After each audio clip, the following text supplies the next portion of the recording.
teus olhos me viram a substância ainda informe, e no teu livro foram escritos todos os meus dias, cada um deles escrito e determinado, quando nenhum deles havia ainda. Salmos 139, 16.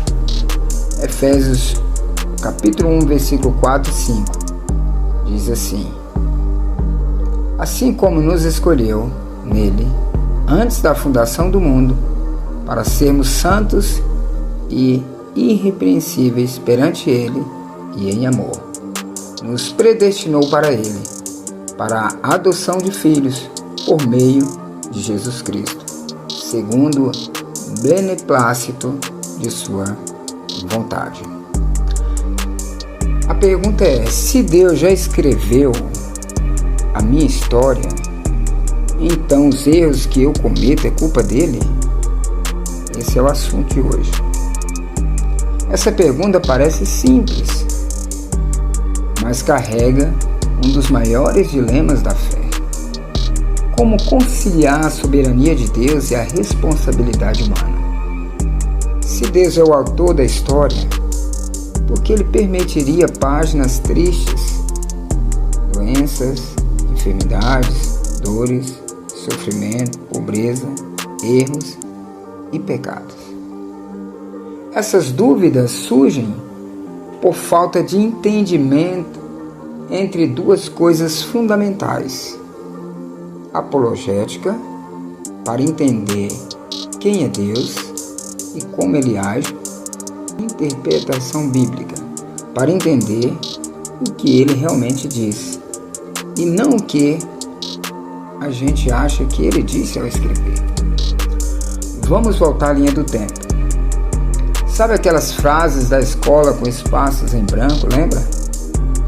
Por exemplo, o passarinho, espaço na janela.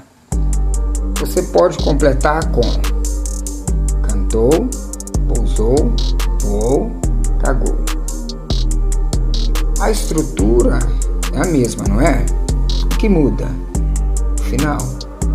O final muda tudo, dependendo da palavra que você escolhe. Onde eu quero chegar? Deus escreveu nossa história, com espaços em branco, espaços que podemos decidir. Nos deu o livre-arbítrio, o poder de decisão. Podemos escrever a própria história ou viver a história que Deus escreveu para nós. É aí que entra o peso da responsabilidade e a beleza da graça. Obviamente, Deus conhece todos os finais, porque Ele é onisciente, onipresente, onipotente e eterno. Mas deixou cada um livre para escolher o que escrever entre as linhas. O problema é como usamos a liberdade que Ele nos deu para escrever. Amém? Deus escreveu nossa história, mas não obriga ninguém a viver a história que Ele escreveu. Nos dá liberdade para escrever e viver a própria história. Onde está a diferença? A história que Deus escreveu terá um final feliz. E a história que você e eu escrever nunca, jamais terá um final feliz. Por isso que Salmos 90, versículo 12 diz: ensina-nos a contar os nossos dias, para que alcancemos coração sábio. Reflita.